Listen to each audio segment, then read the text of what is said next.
जितेंद्र नाम का एक लड़का था जिसे पुराने महलों, पुराने घरों और जंगलों में घूमने का शौक था। इस शौक के कारण उसे उसके माता पिता हमेशा डांटते रहते थे। एक दिन जितेंद्र के पापा जी उसके रूम में आते हैं और देखते हैं कि वह कपड़े, कैमरा और सामान पैक कर रहा है। तभी उसके पापा जी बोल पड़े, जितेंद्र, कहाँ जा रहे हो? पापा, और कहाँ जाऊंगा, हिस्टोरिकल प्लेस और कोई नई जगह खोजकर वहां के इतिहास को देखूंगा। इसके बाद वहां पैरानॉर्मल एक्टिविटी को समझने की कोशिश करूंगा। तुमसे कितनी बार कहा है कि इन फालतू के झंझटों में मत पड़ा करो। किसी नेगेटिव चीज को छेड़ना अच्छा नहीं होता। पापा, ये मेरा शौक है, अभी नहीं करूंगा तो कब करूंगा? तेज बातों की आवाज सुनकर उसकी माँ भी आ जाती है। क्या हो रहा है? क्यों इतनी तेज गुस्सा हो रहे हो? और क्या होगा, पूछो अपने लाल से। खंडरों में जाएंगे भूत पकड़ने, अपनी जिंदगी से खिलवाड़ करने। यह सुनकर माँ गुस्से में, तू कहीं नहीं जा रहा है?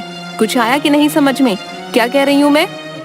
अरे माँ, मैं अकेले थोड़ी न जा रहा हूँ, मेरे साथ दोस्त भी जा रहे हैं। अब बच्चा तो नहीं हूं ना। जाने दो इसे, मानता ही नहीं, जब देखो मनमानी करता रहता है। अरे मैं जल्दी ही आ जाऊंगा, आप गुस्सा क्यों हो रही हो?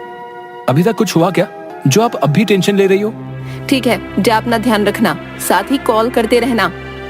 माँ की बातों के साथ उसके पिता सर हिलाकर सहमति जता देते हैं। दूसरे दिन वह दोस्त राहुल और पंकज के साथ मध्य प्रदेश के बुरहानपुर से कुछ दूर एक हवेली में था। यार राहुल, बुरहानपुर से वो हवेली कितनी दूर है? पंकज बीच में ही बोल पड़ता है, मैंने सुना है कि उस हवेली में कोई साया है, क्या ये सच है? जिस हवेली में जा रहे हैं वो बुरहानपुर रेलवे स्टेशन से 60-70 किलोमीटर है। हाँ पंकज, वहाँ के लोग कहते हैं कि उस हवेली को एक ही रात में जिन्नात ने बनाया था। यार कुछ भी, हम लोग कितनी जगहों पर गए, कभी कुछ मिला है? हवेली पर भी कुछ नहीं मिलेगा। मैंने सुना है कि वहाँ पर रखवाली के लिए किसी को रखा भी गया है। हाँ यार, सुना तो है। तुम दोनों की ये बड़ी खराब आदत है, तुम दोनों सुनी सुनाई बातों पर विश्वास करने लगते हो। चलो वहीं चलकर देखें कौन है जिन्नात।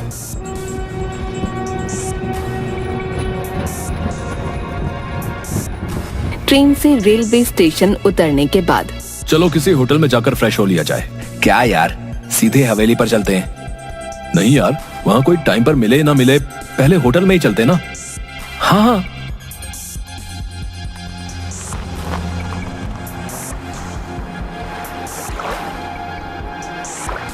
फिर तीनों होटल में जाते हैं।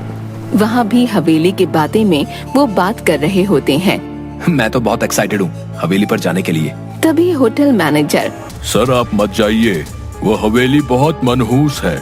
जो भी गया और रात में रुका तो कभी वापस नहीं आया। तभी जितेंद्र रोकते हुए, क्या फालतू की बातें कर रहे हो? कभी गए हो वहाँ? फालतू की बातें करते हो।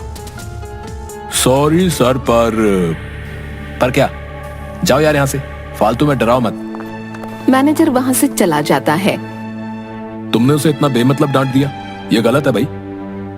पंकज भी हाँ में सिर हिलाता है। हाँ यार, यहाँ से जाते हुए उनसे माफी मांग लूंगा। माँ और पापा का गुस्सा इन्हीं पर उतर गया। तैयार होने के बाद कैब बुक कर लेते हैं। कुछ देर बाद कैब आती है और वो बैठकर जाने लगते हैं। रास्ते में पंकज रुकने को कहता है। जैसे ही गाड़ी रुकी वैसे ही एक बूढ़े बाबा आकर खिड़की के कांच पर जम से आकर ठोकते हैं। तीनों घबरा जाते हैं। आ गए तुम वापस, वो तुम्हारा ही इंतजार कर रही है। वो अभी यहीं है, कहीं नहीं गई। रे बाबा, इन्हें डराओ मत, अपने लोग हैं। पागल है बाबा। ड्राइवर कैब चलाने लगता है। पीछे से बाबा चिल्लाते हुए कैब के पीछे भागते हुए कहते हैं, बेटा मत जाओ वहाँ, मत जाओ वहाँ। हवेली पहुँचने के बाद गाड़ी वाला सिक्योरिटी गार्ड के पास छोड़कर चला जाता है। सलाम साहब, मैं निचांग, इस हवेली का गार्ड। हेलो निचांग। चलिए साहब, आप रूम में बैठिए, मैं आपके लिए चाय लेके आया है। ये चाय क्या है? पीने वाला, वो आप टी कहते हो ना, टी, वही। तीनों हंसने लगते हैं। उन्हें देख निचांग को भी हंसी आ जाती है। अच्छा चाय, जाओ जाओ लाओ। तीनों चाय पीने के बाद निचांग से, चलो हमें घुमा दो हवेली। साहब आप अंदर जाकर लेफ्ट मुड़ जाना, वहाँ अम्मा मिलेगी है, वो आपको घुमा देगी है साहब, पर शाम से पहले वहाँ बाहर आ जाना है, नहीं तो क्या साहब अच्छा नहीं होगा। बेहुदी बातें, कोई सेंस नहीं है इन बातों में। वो बूढ़ी औरत जब बाहर निकलेगी हम भी आ जाएंगे। नहीं साहब, अम्मा को वो कुछ नहीं करेंगे, आपको कुछ हो गया तो मेरी नौकरी खतरे में आ जाएगी है? भाई जल्दी आ जाएंगे ना हम। यार तू आए ना आए, हम दोनों आ जाएंगे। हाँ चलो ठीक टाइम से पहले आ जाएंगे। अब तो चलो। अंदर जाते हुए लेफ्ट से कुछ पत्थरों की आवाज आ रही थी, जैसे कि उनसे कुछ पीसा जा रहा हो। तीनों धीरे धीरे अंदर पहुंचते हैं। तभी वह बूढ़ी अम्मा मसाला पीसते हुए दिखती है। अम्मा, ओ अम्मा। वह मुड़कर कोई जवाब नहीं देती। फिर पंकज आवाज देता है, ओ दादी, ओ दादी। वह मसाला पीसते हुए रुक जाती है, धीरे से पीछे देखती है। वह उस वक्त काफी डरावनी सी लग रही थी और कहती है, अच्छा इस बार बच्चों आप लोग आए हैं। जी अम्मा, आप हमें इस हवेली में घुमा दोगी? हाँ, पर कोई मुझसे दूर नहीं जाएगा, विशेषकर ऊपरी मंजिल पर बिल्कुल भी नहीं। क्यों अम्मा, ऐसा क्यों? इसे जिन्नात की हवेली क्यों कहते हैं? इस हवेली को इंसानों ने थोड़े ही बनाया है। इसे मेरे वालिद जो आलिम थे, उन्होंने जिन्न को काबू करके रातों रात इस हवेली को बनवाया था। क्या वो जिन्न अभी भी काबू है? अब वह सभी जिन्न किसी के काबू में नहीं है। मतलब कुछ भी है? अब थोड़ी होते हैं जिन्न, अब मशीनों से 2 मंजिला मकान में साल भर के करीब लग जाते हैं। तो ये हवेली वो भी रात भर में? इम्पॉसिबल। मैं ऐसे नहीं मानता। मत मानो, वैसे जिन्न को आग से बनाया जाता है। वह जहाँ रहते हैं वह जगह काफी गर्म रहती है। इतना कहकर अम्मा मसाला लेकर अंदर चली जाती हैं और खाना बनाने लगती हैं। अरे यार, इन्हें तो काफी टाइम लगेगा, चलो हम ही घूम लें हवेली। अम्मा अंदर से सुन रही थी, तभी कहती है, बेटा आप ऊपरी मंजिल पर मत जाना और कुएं पर भी नहीं। अरे फालतू की बात है, चलो चलते हैं, कुछ नहीं होगा वहाँ। तभी जितेंद्र को कोई बच्ची दिखाई देती है जो दीवार के पीछे से झांक रही थी। तुम चलो, मैं आता हूँ। वह उस लड़की के पास जाकर पूछता है, तुम्हारा नाम क्या है? जरीन। वह अपने बैग की जेब से चॉकलेट निकाल कर देता है। जरीन चॉकलेट लेकर उसे उदासी भरी नजरों से देखती रहती है। आप यहाँ से चले जाओ। इतना कहकर उदासी के साथ वह वहाँ से चली जाती है। जितेंद्र को उसे देखकर बहुत अजीब लग रहा था। तभी बहुत तेज आवाज आती है, जैसे कि गहरे पानी में कुछ गिरा हो। जितेंद्र दौड़कर आवाज वाली जगह पर जाता है। वह देखता है कि राहुल अकेला कुएं की दीवार पर बैठा था। वह राहुल से पूछता है, ये किस चीज की इतनी तेज आवाज थी? पंकज कहाँ है? इतने में पीछे से पंकज भी दौड़कर आता है। वो भी पूछता है, क्या हुआ? कुछ भी तो नहीं, बस इस कुएं में पत्थर फेंका था। इतने में पंकज घबरा कर कहता है, वो बूढ़ी औरत ने तो कुएं के पास आने के लिए मना किया था ना, तो तू यहाँ क्यों बैठा है? चल उतर जल्दी, चल यहाँ से। पंकज राहुल का हाथ गुस्से और जोर से पकड़कर वहाँ से दूर ले जाता है।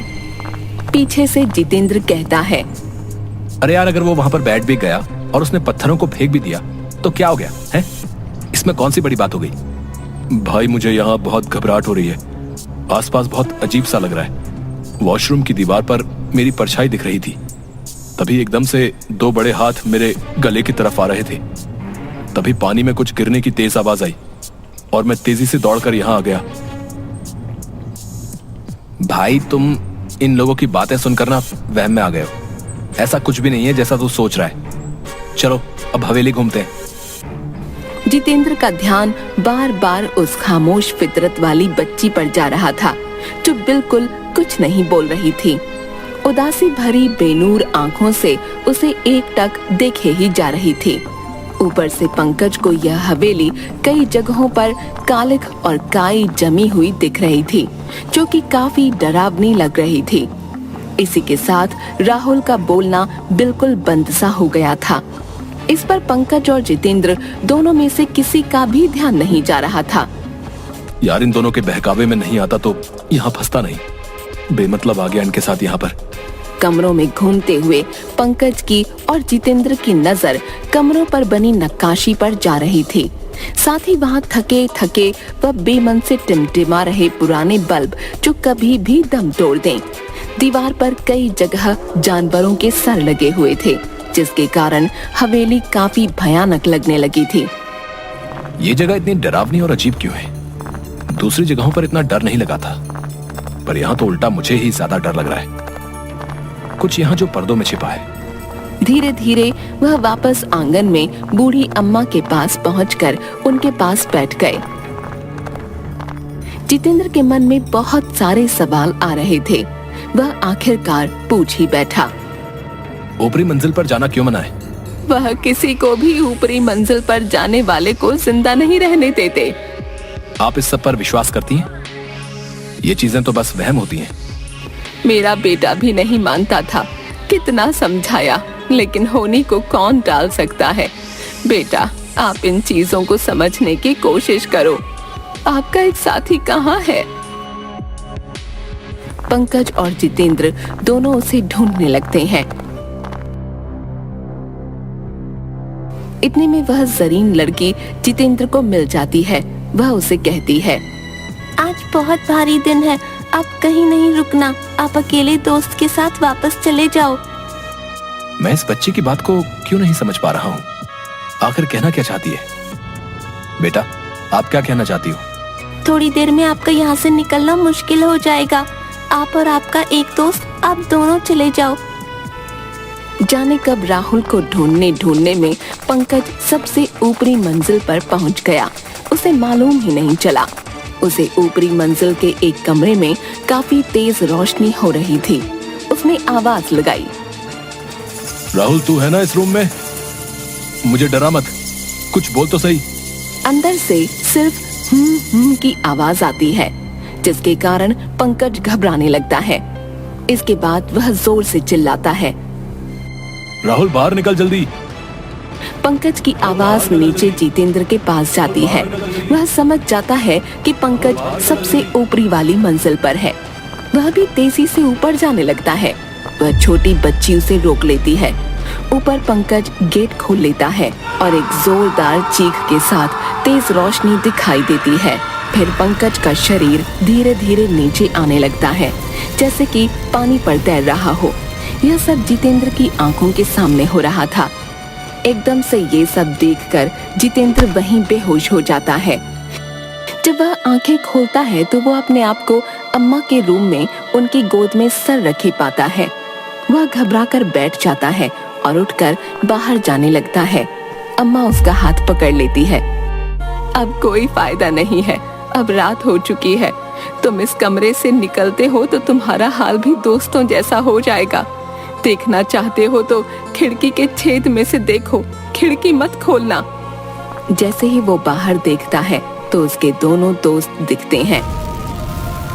एक अध जला और दूसरा पानी की वजह से फूला हुआ। ये कैसे हुआ? मैंने तुम्हें रोका था और कहा था ऊपरी मंजिल और कुएं पर जाना मना है। जो ऊपरी मंजिल पर गया वो जल गया, जो कुएं के पास गया वह पानी की वजह से फूल गया। जरीन, वो बच्ची कहाँ है? कौन बच्ची? जो मुझे ऊपर जाने से रोक रही थी। नहीं बेटा, यहाँ पिछले 40 सालों से कोई बच्ची नहीं है। जितेंद्र ये सुनकर बिल्कुल सुन्न सा रह जाता है। फिर वही लड़की को एक फोटो में देखता है। यही तो है वो बच्ची, यही तो है। यह मेरी बेटी है जो ऊपरी मंजिल से सीधे कुएं में जा गिरी थी। वही जिन्नों की वजह से, इसीलिए मैं यह हवेली छोड़ना नहीं चाहती हूँ। मुझे बाहर जाना है, हवेली से बाहर जाना है। सुबह होते ही मैं निकल जाऊंगा। बेटा, जो इस हवेली में एक रात में फंस जाता है फिर वो वापस नहीं निकल पाता। यही यहाँ की सच्चाई है। रात भर वो दोनों बैठे रहते हैं। सुबह होते ही जितेंद्र गेट खोलकर बाहर निकलता है। वैसे ही वो देखता है कि राहुल उसे आवाज दे रहा है। जितेंद्र, ओ जितेंद्र, यहाँ मेरे पास आ जा। ओ जितेंद्र, मैं यहाँ हूँ अंदर। फिर वह कुएं की दीवार पर बैठकर वापस अंदर कूद जाता है। फिर से यही रिपीट होता है। वह घबराकर मेन गेट खोलने की कोशिश करता है। वो गेट खुल तो जाता है, पर उसे गेट के उस तरफ वही दिखाई दे रहा होता है जो इस तरफ दिखाई दे रहा होता है, राहुल का कुएं में कूदना। कोई फायदा नहीं है बेटा, ये मेरे लिए हमेशा का है। बेटा अब बस कर दे। इतना कहकर अम्मा अपने काम में लग जाती है। जितेंद्र को उसके वही दोस्त बार बार दिखाई देते हैं। फिर उसे वही जरीन दिखाई देती है। वह उसे एक तरफ उंगली दिखाते हुए कहती है, जाओ, आखिरी बार और आखिरी मौका, अब और न मिले मौका। इतने में उसके सामने उसके दोनों दोस्त खड़े हो जाते हैं। दोनों साथ साथ कहते हैं, ये सब कुछ नहीं होता है। फिर दोनों जितेंद्र को मारने के लिए अपने हाथ बढ़ाते हैं। तभी वही बच्ची उसे बचाकर बाहर निकाल देती है। जितेंद्र बेहोशी की हालत में बाहर आता है और उसे वही बाबा मिलते हैं। बेटा, मैं कह रहा था, वो तुम्हारा इंतजार कर रही है, वो तुम्हें छोड़ेगी नहीं। वो बाबा हंसते हुए निकल जाते हैं। जितेंद्र जैसे ही आगे बढ़ता है,